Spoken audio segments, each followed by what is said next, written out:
Bismillahirrahmanirrahim. Assalamualaikum warahmatullahi ta'ala wabarakatuh. Alhamdulillahi rabbil alamin. Wassalatu wassalamu ala ashrafil anbiya wal mursalin wa ala alihi wa sahbihi ajma'in. Qala rabbi shrah li sadri wa yassir li amri wahlul 'uqdatam min lisani yafqahu qawli. Subhanaka la ilma lana illa ma 'allamtana innaka antas samiul alim. Wala haula wala quwwata illa billahil aliyil azim. Okay, apa khabar semua? Khabar baik. Khabar baik, alhamdulillah. Okay, hari ni kita nak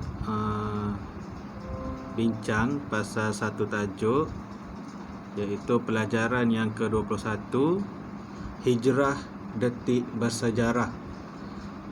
Ini peristiwa hijrah Nabi lah, daripada Mekah ke Madinah. Okey,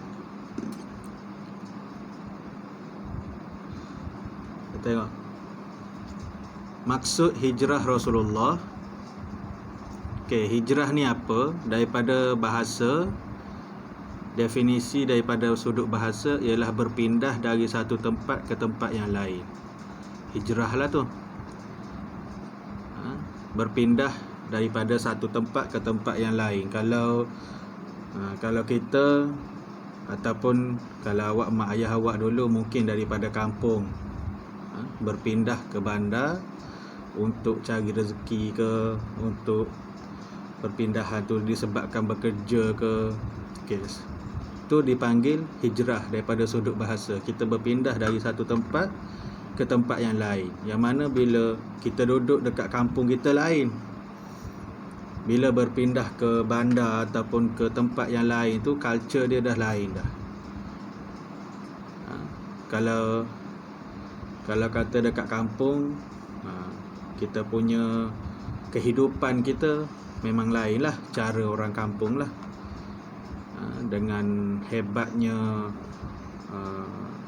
aspek jiran kita dengan jiran kita, elok dekat kampung, kukuh persaudaraan. Bukan kata dekat bandar ni kejiranan dia tu tak hebat, hebat juga, cuma masing-masing sibuk. Kita kenal orang sebelah kita, kita kenal jiran kita, tapi jarang-jarang jumpa. Kita keluar pagi balik petang, dia pun keluar pagi balik petang. Karena malam dah letih. Tapi tak apalah, kat mana-mana pun nak cakapnya dia ada perbezaan dari sudut kehidupan di satu tempat dengan tempat yang lain tu. Tapi bagi kita berhijrah ni adalah untuk memperelokkan lagi diri kita sendiri, walau kat mana pun kita berada. Okay, kalau awak tengok dekat spektrum ilmu tu, hijrah juga diartikan sebagai berpindah daripada kehidupan yang buruk kepada kehidupan yang lebih baik. Tadilah duduk dekat tempat asal kita, mungkin tak ada kerja, kena berpindah mencari tempat yang peluang pekerjaannya banyak untuk kehidupan yang lebih baik. Ataupun kita berpindah daripada perangai buruk kepada perangai yang lebih baik. Itu juga maksudnya hijrah. Dan kadang-kadang kita dengar orang yang dulunya free hair, kemudian dia pakai tudung, kan? Bila dia pakai tudung, dia kata okay, itu adalah hijrah seseorang tu daripada yang baik, daripada kehidupan yang buruk kepada kehidupan yang baik. Ataupun dulu dia tak solat, kemudian sekarang dia solat, dia bertaubat dan dia lakukan apa yang Allah suruh dan tinggalkan apa yang Allah larang. Itu juga hijrah. Okey, dari sudut istilah, hijrah ni bermaksud perpindahan Rasulullah sallallahu alaihi wasallam dan umat Islam daripada Mekah ke Madinah atau Yasrib. Madinah dengan Yasrib ni tempat yang sama. Dulu nama Yasrib, bila Rasulullah sampai, Rasulullah bagi nama Madinah. Peristiwa hijrah ini berlaku pada tahun ke-13 kerasulan. Perpindahan Rasulullah dan umat Islam dari Mekah ke Madinah. Dia banyak sebab lah berlakunya hijrah ni, nanti kita tengok lepas ni. Okay. Umat Islam berhijrah ke Madinah secara beransur-ansur selepas menerima arahan daripada Rasulullah. Kita tahu Nabi berdakwah di Mekah pada ketika tu ada sebilangan kecil sahaja yang mempercayai ataupun yang terima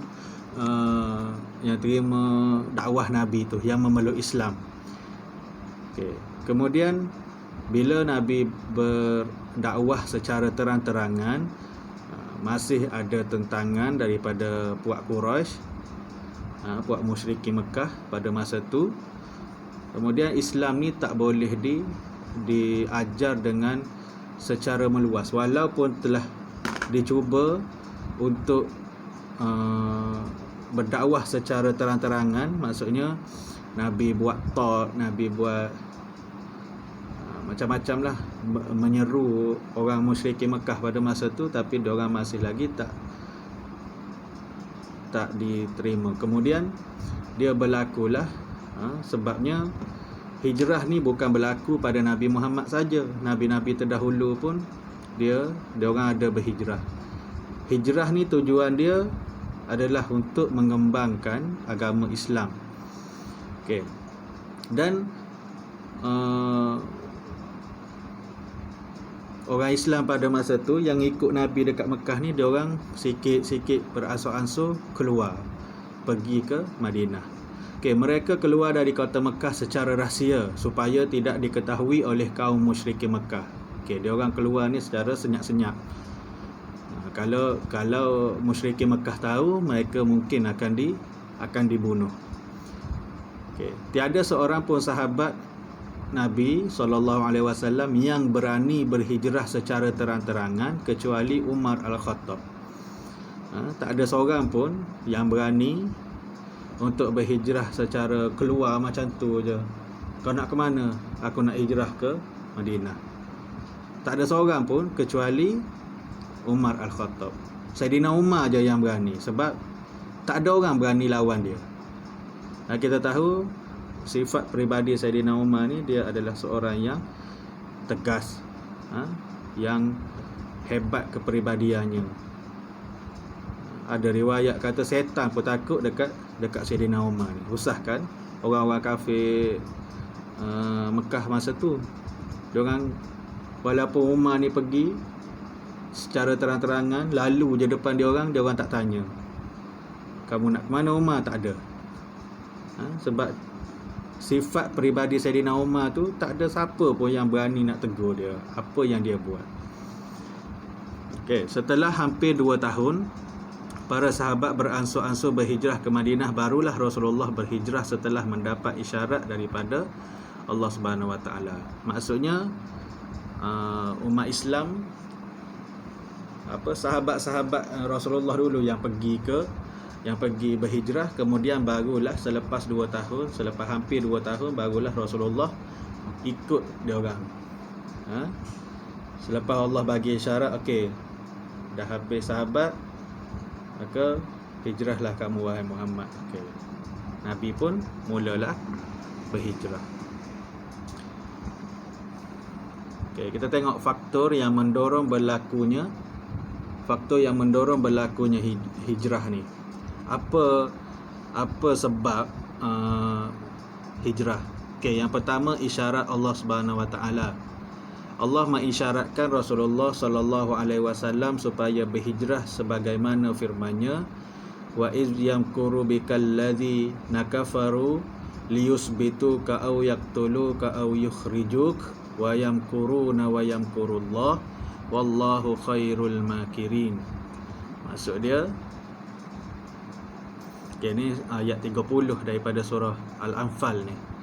Maksud dia, dan ingatlah ketika orang kafir musyrik Mekah menjalankan tipu daya terhadapmu untuk menahanmu atau membunuhmu atau mengusirmu, maka mereka menjalankan tipu daya dan Allah menggagalkan tipu daya mereka kerana Allah sebaik-baik yang menggalakkan tipu daya. Itu isyarat daripada Allah Subhanahu Wa Taala untuk Nabi berhijrah. Yang kedua, faktor dia ataupun sebab terjadinya hijrah ni adalah yang kedua, memelihara akidah. Umat Islam mengorbankan tanah air dan harta mereka demi menyelamatkan akidah tauhid yang lebih berharga. Pada peristiwa hijrah ni ramailah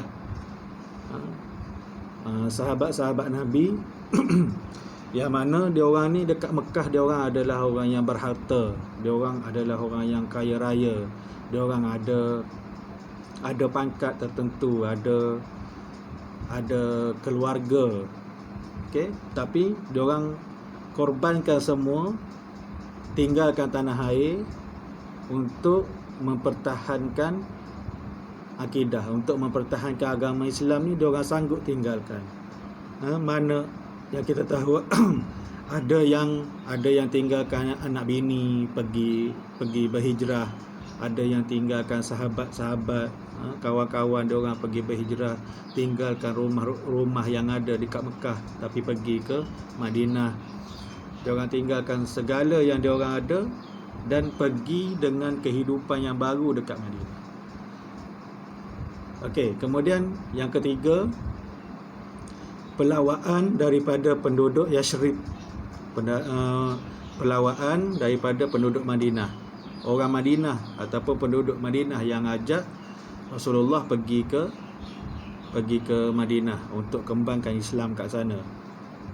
Yang mana sekumpulan penduduk Yasrib telah mempelawa Rasulullah sallallahu alaihi wasallam untuk menjadi pemimpin mereka di Yasrib. Orang Madinah jemput Nabi, dia kata, wahai Rasulullah, kau pergilah ke tempat aku dan jadi pemimpin dekat situ. Kita buka satu negara Islam yang baru dekat Madinah. Kemudian Rasulullah mengadakan bai'ah Aqabah pertama dan bai'ah Aqabah kedua dengan sekumpulan penduduk di Yasrib. Lepas tu bila orang pelawa Nabi pun buatlah perjanjian Aqabah yang pertama dan kemudian disusuli dengan perjanjian Aqabah kedua dengan sekumpulan penduduk Madinah tu. Baginda telah menghantar Mus'ab bin Umair untuk berdakwah dan mengajar Al-Quran kepada penduduk Yasrib. Sebelum Rasulullah sampai ke Madinah tu, Rasulullah utuskan Mus'ab bin Umair ni untuk pergi dulu. Sebab bila ada delegasi daripada Madinah datang, ajak ataupun pelawa Nabi untuk jadi ketua mereka, untuk jadi pemimpin mereka di Madinah tu, Rasulullah pun hantarlah Mus'ab bin Umair ni untuk pergi terlebih dahulu, mendahului Rasulullah untuk pergi ajar Al-Quran, untuk pergi ajar dia orang pasal solat, ibadat dan sebagainya. Barulah Nabi pergi kat sana. Antara orang yang terawal berhijrah termasuklah Abu Salamah. Beliau tidak dapat membawa isteri dan anaknya berhijrah bersama-sama kerana dihalang oleh anggota keluarganya. Abu Salamah ni dia pergi berhijrah tapi tak dapat bawa bini, tak dapat bawa anak-anak dia kerana ada tentangan ataupun halangan daripada keluarga dia. Dia sempat keluar seorang je, tak sempat nak bawa anak bini dia. Tu pengorbanan untuk yang tadi itulah, untuk menyelamatkan akidah, untuk menyelamatkan agama Islam ni. Sanggup tinggal anak bini untuk agama Allah Subhanahu Wa Taala. Jadi isteri je kafir lah. Isteri dia tak kafir, cumanya ada halangan. Dia tak boleh nak ikut suami dia sebab mungkin ayah dia halang. Kau jangan ikut Abu Salamah tu. Tak suka. Sebab ada dalam kalangan orang-orang Mekah ni, seorang ni peluk Islam tapi ahli keluarga dia ni masih kafir. So yang kafir ni dia akan sedaya upaya dia akan halang keluarga dia dari pergi untuk ikut ajaran Nabi Muhammad lah. Sebab tu terjadinya halangan dan sebagainya tu. Pegang, ada yang kena siksa, ada yang kena macam-macam lagi. Okey.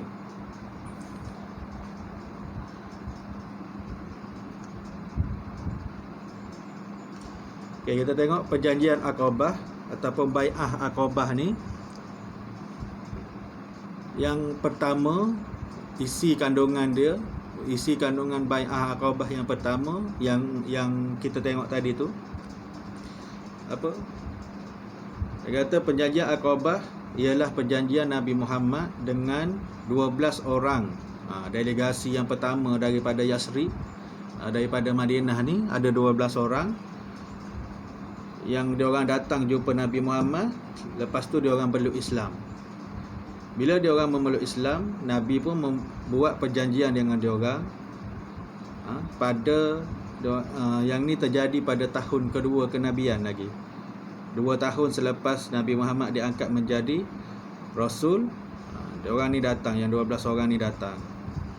Okay, kemudian dalam perjanjian Aqabah tu ada perkara-perkara yang Nabi buat perjanjian dengan diorang. Yang pertama, tidak menyekutukan Allah Subhanahu Wa Taala. Okey, boleh kamu nak terima Islam tapi jangan sekutukan Allah Subhanahu Wa Taala dah lepas ni. Jangan buat perkara-perkara yang menyamakan Allah dengan yang lain. Okey, lepas tu tidak sekutukan Allah Subhanahu Wa Taala. Yang kedua, tidak mencuri. Jangan lagi curi tanaman orang ke, jangan apa. Itu isi kandungan Bai'ah Aqabah yang pertama. Yang ketiga, tidak berzina. Amalan seperti zina yang ada kaitan dengan dia tu tinggalkan. Dan tidak membunuh anak. Seperti yang kita tahu, orang jahiliyah zaman dulu ni dia orang bunuh anak. Especially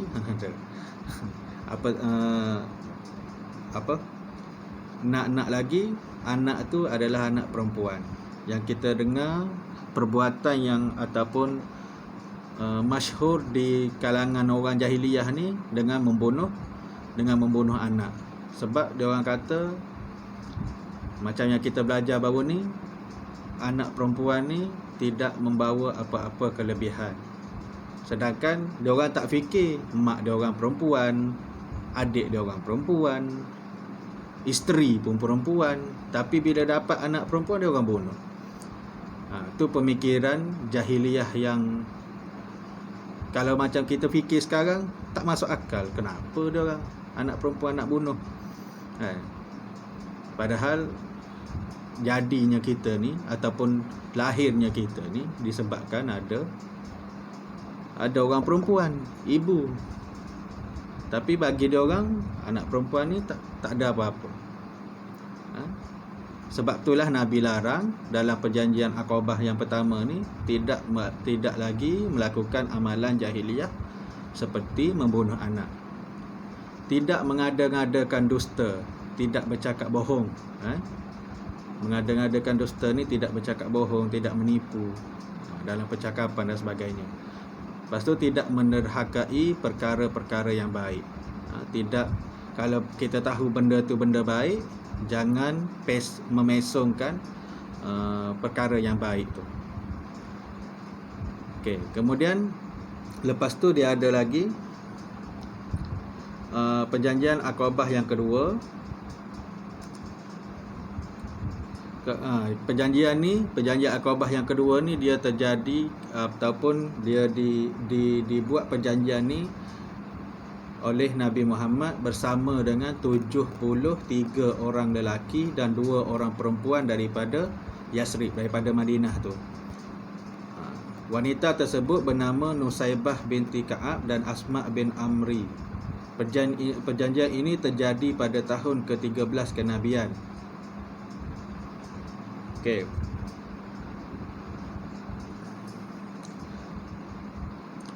Isi kandungan Bai'ah Aqabah yang kedua ni melindungi dan mempertahankan Rasulullah sallallahu alaihi wasallam seperti melindungi keluarga sendiri. Pada masa perjanjian Aqabah yang kedua ni, antara isinya adalah orang-orang Yasrib, orang-orang Madinah perlu bersepakat melindungi dan mempertahankan Rasulullah seperti mempertahankan keluarga sendiri, sebab dia orang yang nak Nabi pergi jadi ketua dia orang. So dia orang kena pertahankan Nabi sama macam jaga nyawa sendiri, sama macam jaga keluarga sendiri. Okey. Antara lain yang tak ada dalam buku teks ni, perjanjian Aqabah yang kedua ni isi dia adalah taat kepada Rasulullah dan melakukan segala amal ma'ruf, perbuatan yang suruhan yang baik, dan nahi mungkar, dan tinggalkan segala larangan. Okey, lepas tu faktor yang keempat kenapa terjadinya hijrah ni adalah penentangan musyrikin Quraisy semakin kuat. Okey, pada masa Nabi di Mekah tu, musyrikin Mekah dia telah buat pelbagai bentuk penentangan, termasuklah penyiksaan terhadap umat Islam.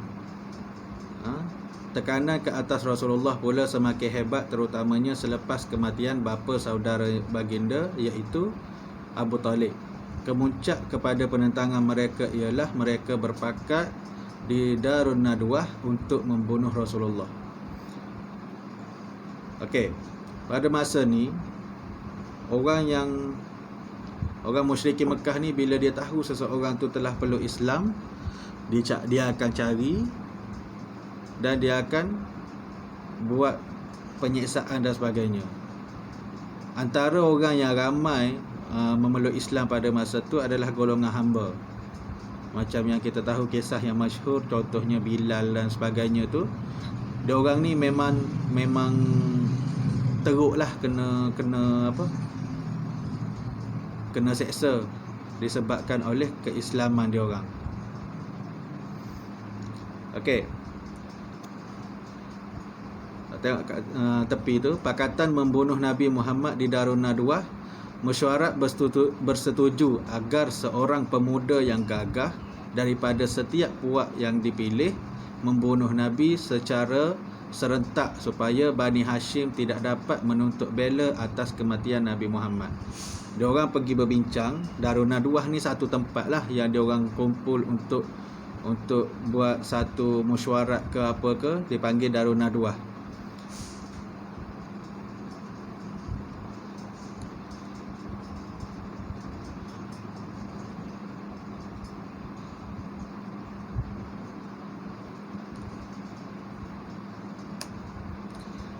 Okey, Darun Nadwah ni dia terletak di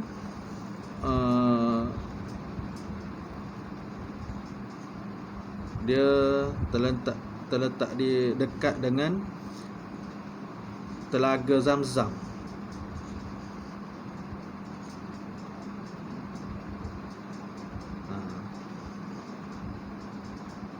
Okey, lepas tu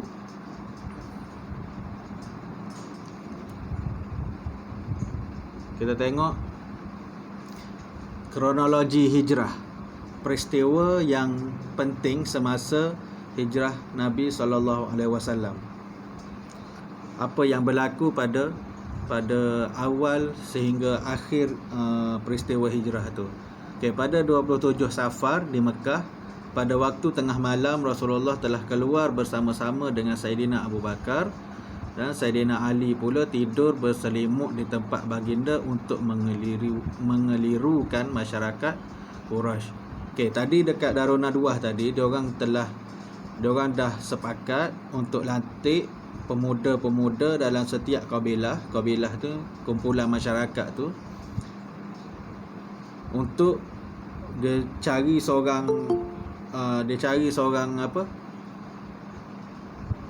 seorang wakil dalam setiap kabilah tu untuk pergi bunuh Nabi secara serentak bersama-sama, supaya dia orang boleh bila orang tahu yang Nabi ni dah dibunuh, kan Nabi berketurunan Bani Hashim, bila pergi secara serentak dan Nabi dibunuh, keluarga Bani Hashim ni tak tahu nak tuntut bela atas kematian Nabi Muhammad tadi tu nak pergi tuju kat siapa. Kalau satu kabilah je yang pergi bunuh, maka habislah, hancurlah kabilah tu, kena serang dengan Bani Hashim. So dia orang pun berpakat nak kumpulkan setiap pemuda yang gagah ni untuk pergi sama-sama. Cuma saya tak pasti bilangannya berapa orang. Kalau kata 5 orang lah, kalau kata 7 orang lah pergi.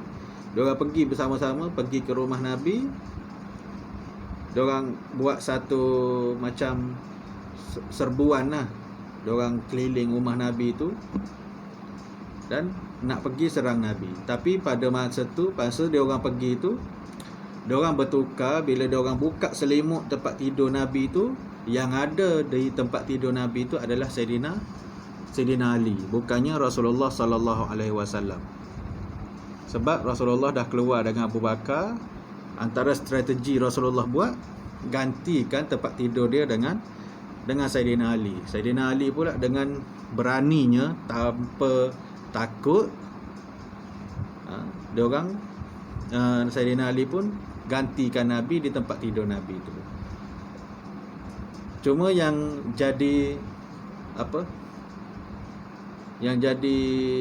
kita rasa macam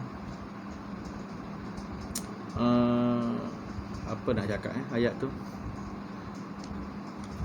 Pada masa tu, orang yang nak pergi bunuh, pemuda-pemuda yang nak pergi bunuh ni, dia orang memang pastikan dulu itu Muhammad.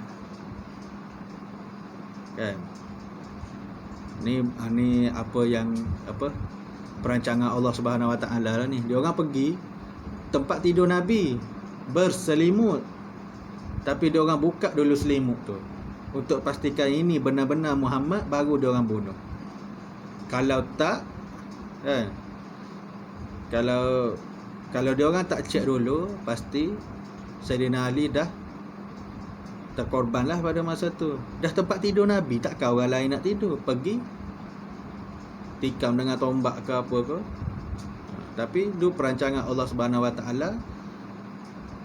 Yang orang yang pergi kepung rumah Nabi tu tadi, dia buka dulu, dah masuk kat dalam tu, tengok atas tempat tidur Nabi tu dalam keadaan berselimut. Dia buka dulu selimut tu, dia orang pun terkejut, rupanya Sayyidina Ali, bukannya Nabi Muhammad sallallahu alaihi wasallam. Pada masa tu Nabi Muhammad dah keluar secara senyap, secara sembunyi dengan sahabat yang paling rapat dengan Nabi, iaitu Abu Bakar. Kemudian Rasulullah sallallahu alaihi wasallam dan Saidina Abu Bakar menyusuri jalan yang tidak biasa dilalui oleh orang ramai ke Mekah, ke Madinah. Rasulullah dengan Saidina Abu Bakar ni, dia nak keluar pergi ke Madinah, tapi lalu jalan lain, bukan lalu jalan yang biasa dilalui oleh orang Mekah ke Madinah. Dia pilih jalan yang jarang orang lalu. Macam kita sekarang, kalau highway tu, kita lalu jalan bawah, kita tak lalu highway. Sebab highway biasa orang lalu, nak cepat, tapi kita lalu jalan kampung. Contohnya, itulah jalan yang Nabi guna dengan Abu Bakar untuk pergi ke Madinah. Kemudian Abdullah ni, Abdullah bin Abu Bakar lah, anak kepada Saidina Abu Bakar, bertugas meninjau dan melaporkan situasi yang berlaku di Mekah. Anak Abu Bakar bernama Abdullah ni, tugas dia adalah dia jadi undercover, jadi mata-mata dekat Mekah, dan laporkan kepada Nabi dan ayahanda dia apa yang berlaku dekat Mekah bila Nabi dengan Saidina Abu Bakar dah keluar ni. Kemudian individu yang kedua iaitu Asma, puteri dia ni, anak perempuan Abu Bakar, bertugas menyediakan bekalan makanan. Asma ni dia yang pergi bekalkan makanan kepada ayah dia dengan Nabi Muhammad. Yang ada riwayat kata pada masa ni Asma ni dia pergi hantar makanan dekat ayah dia Saidina Abu Bakar dengan Nabi ni dalam keadaan dia sedang mengandung. Hebatnya, sedang mengandung, tengah-tengah mengandung ni boleh lagi bantu ayah dia dengan Nabi Muhammad untuk buat kerja mempertahankan Islam. Okey, kemudian yang ketiga, individu yang ketiga, Amir bin Fuhairah, hamba kepada Abu Bakar pula, membawa kambing ke pintu gua untuk menyediakan bekalan susu dan menghilangkan kesak jejak kaki Rasulullah. Okey. Amir bin Fuhairah ni masa Nabi keluar dengan Abu Bakar, dia follow belakang, tapi dalam jarak yang jauh lah. Dia pergi, dia bawa seekor kambing. Dia pergi tu kan tempat Nabi lalu mesti ada kesan, sebab pada pasir kan, laluan dia mesti ada kesan. So bila Amir bin Fuhairah ni dia lalu dengan kambing dia tu, maka hilanglah jejak kaki Nabi Muhammad tadi ni. Sebab tu dia bawa kambing, nampak tapak kaki kambing dengan Fuhairah ni je lah. Sedangkan orang musyrikin Mekah, bila dia tengok tapak kaki tu, dia takkan jangka, dia tak sure itu, mesti dia kata takkan Muhammad keluar ni bawa kambing, sebab ni tapak kaki kambing, bukan tapak kaki orang. Sedangkan Muhammad keluar berdua dengan Abu Bakar saja. Okey. Pada masa tu musyrikin Mekah menawarkan 100 ekor unta untuk sesiapa yang dapat menangkap Rasulullah sallallahu alaihi wasallam. Bila dia orang dah tak berjaya dengan kepungan dekat rumah Rasulullah tadi, Rasulullah dah tak ada, tak berjaya nak bunuh Rasulullah pada masa tu, dia orang tahu Rasulullah dah pergi ke tempat lain. Dia tawarkan secara terang-terangan, mana-mana orang yang jumpa Nabi Muhammad dan berjaya tangkap Muhammad ni, aku bagi 100 ekor unta. So orang-orang yang tak perlu Islam, orang-orang yang tak percaya pada Islam masa tu, yang nakkan harta, dia orang bersungguhlah cari. Okey, kelompok Quraisy membuat operasi besar-besaran menjejaki Rasulullah. Sebahagian daripada mereka telah tiba ke Gua Sur, tetapi dengan bantuan Allah Subhanahu Wa Taala mereka tidak dapat menemui Rasulullah sallallahu alaihi wasallam. Dalam keadaan yang cemas itu, Rasulullah mententeramkan Saidina Abu Bakar sebagaimana yang disebut dalam ayat 40 surah At-Taubah. Boleh tengoklah. Okey, pada dekat dengan Gua Sur tu macam-macam ceritalah lagi kita pernah dengar kan. Yang pertamanya Nabi Saidina Abu Bakar pergi masuk macam berehat dekat Gua Sur tu. Macam-macam lah yang terjadi, antaranya kisah dekat Gua Sur tu ada lubang-lubang, Abu Bakar ambil perca kain serban dia, koyak sikit, masukkan dalam lubang, koyak masukkan dalam lubang. Tinggallah lubang yang terakhir, habis kain. Kemudian dia tutup lubang tu dengan kaki dia, dengan tumit kaki dia, dengan tapak kaki dia. Lepas tu Rasulullah tidur atas pangkuan dia. Lepas tu tiba-tiba air mata Abu Bakar ni menitik atas muka Nabi. Nabi tanya, kenapa kau menangis? Macam mana aku tak menangis ya Rasulullah? Dia kata, ada binatang dah sengat aku, dah aku sakit sangat. Aku buat macam ni sebab aku kasih pada engkau. Saidina Umar, kasih Saidina Umar pada Nabi ni dia sanggup, dia sakit, asalkan Nabi boleh berehat dengan tenang. Nabi kata, kenapa tak kejut aku? Kalau dah jadi macam ni, usahkan nak kejut ya Rasulullah, dia kata. Sedangkan ini adalah saat yang paling bahagia untuk aku, sebab di akhirat nanti paha aku akan jadi saksi bahawa engkau pernah tidur di atas paha aku. Hebatnya Abu Bakar. Lepas tu dekat Gua Sur ni lagi, ada, kita pernah dengar cerita berkaitan dengan labah-labah buat sarang dekat pintu gua tu, supaya orang, bila musyrikin Mekah ni pergi, musyrikin Mekah takkan agak Nabi ada kat dalam lah, sebab ada sawang kat depan, dekat pintu gua tu ada sarang labah-labah. Tapi ada juga cerita yang kata masa tu cicak, bunyi cicak tu kan, dia macam bagi isyarat pada musyrikin Mekah bahawasanya ada orang dalam tu. Sebab tu kalau kita bunuh cicak sekarang ni dapat pahala. Melalui kisah tu lah, kisah Nabi dengan Abu Bakar dekat Gua Sur ni.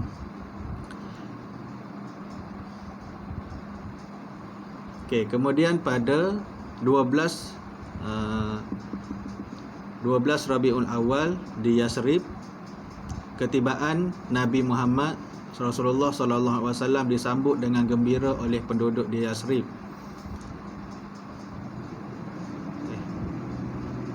Sebelum tu, ni dia terbalik ni. Okey, ni Gua Sur.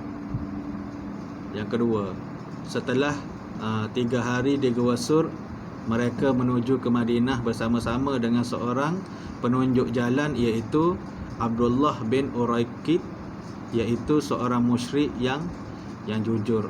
Okey, Abdullah bin Uraiqid ni dialah yang tunjuk jalan kepada Saidina Abu Bakar dengan Nabi sehingga sampai ke Madinah. Okey, kemudian yang ketiga, Rasulullah dia tak terus sampai ke Yasrib lagi, dia sampai di Quba dulu dan tinggal beberapa hari di sana. Nabi dengan Abu Bakar ni duduk di Quba tu selama beberapa hari dan sempat membina masjid di Quba. Ni adalah masjid yang pertama yang Nabi bina di Quba ni. Okey. Dan pada masa Nabi Muhammad dengan Saidina Abu Bakar ni berada di Quba, ada seorang lelaki nama Suraqah bin Malik berjaya menjejaki Rasulullah. Tetapi apabila dia menghampiri Rasulullah, kuda yang ditunggangnya terperosok ke dalam pasir sebanyak 3 kali. Allah bantu dia. Allah bantu Nabi Muhammad dengan Saidina Abu Bakar ni. Bila Suraqah ni nak pergi, kuda yang dia naik ni, kaki depan dia termasuk dalam pasir tu. Orang sini panggil apa? Macam tiba-tiba je ada pasir lah masuk, tenggelam dalam pasir. Mana naik lagi sampai 3 kali.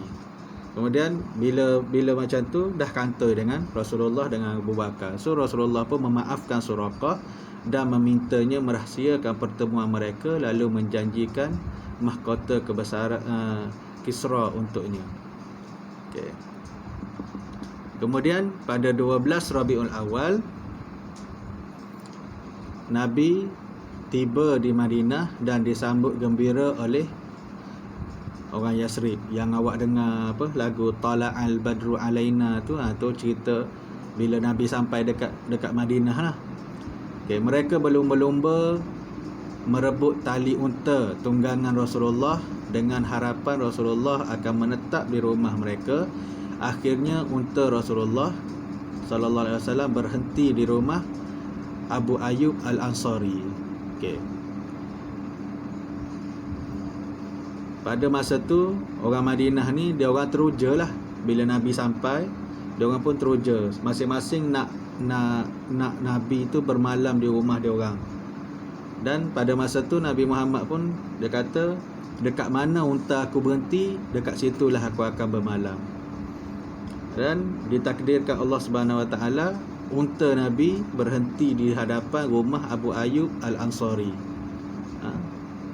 Dalam keadaan ni lah, banyak lagi lah cerita di rumah Abu Ayyub ni. Dia rumah Abu Ayyub ni 2 tingkat. Pergi tu dia tanya Nabi. Dia kata, "Ya Rasulullah, kau tidurlah ke atas. Aku tidur kat bawah." Nabi ni cakap, "Mana boleh, aku tetamu. Aku tidurlah kat bawah, kau tidur kat atas." Tapi bila Abu Ayyub dah macam dia suruh lagi Nabi tidur kat atas, Nabi pun tidurlah kat atas.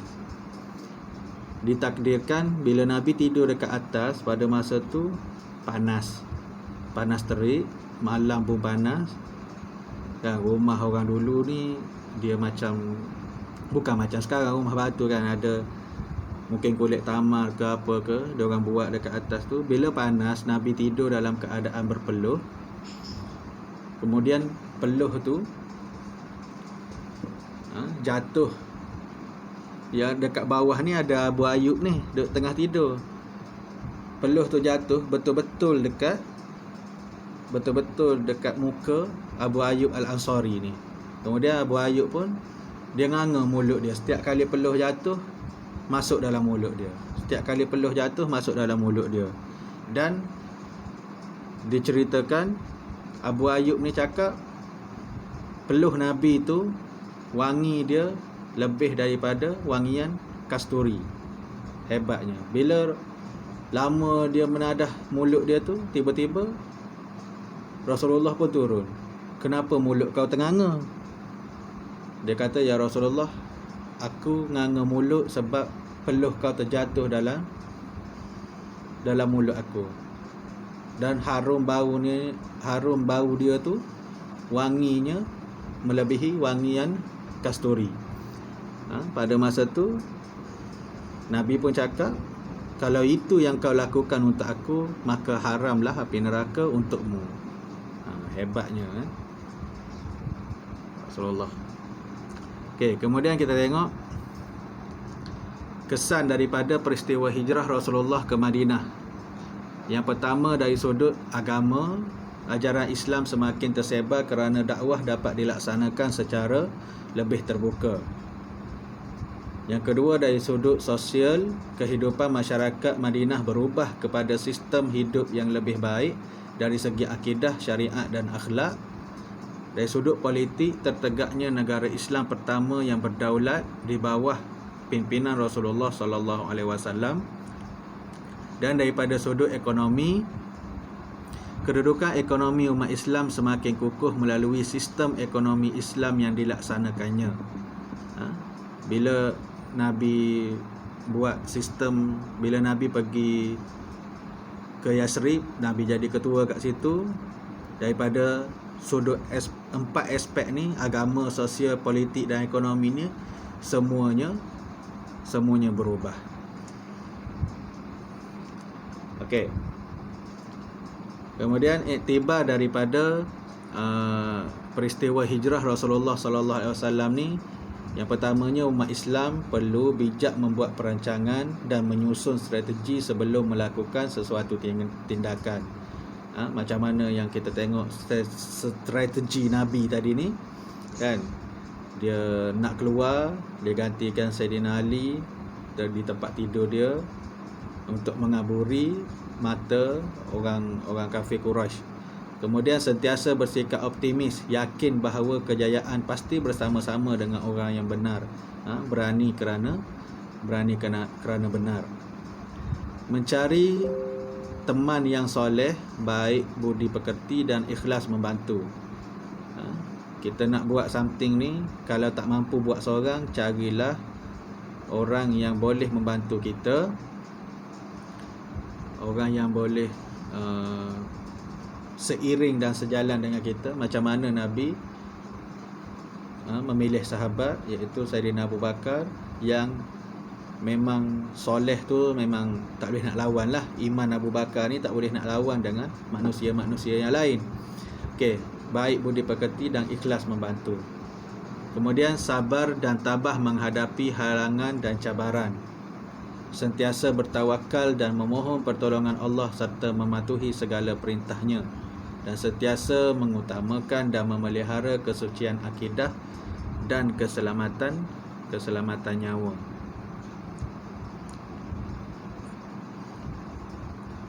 Okey, sekadar itu saja pembelajaran kita untuk kali ini dalam bab dalam pelajaran hijrah Nabi ke tu. Itulah sedikit yang ada kaitan dengan peristiwa hijrah ni. Okey, wallahu a'lam bissawab. Assalamualaikum warahmatullahi taala wabarakatuh.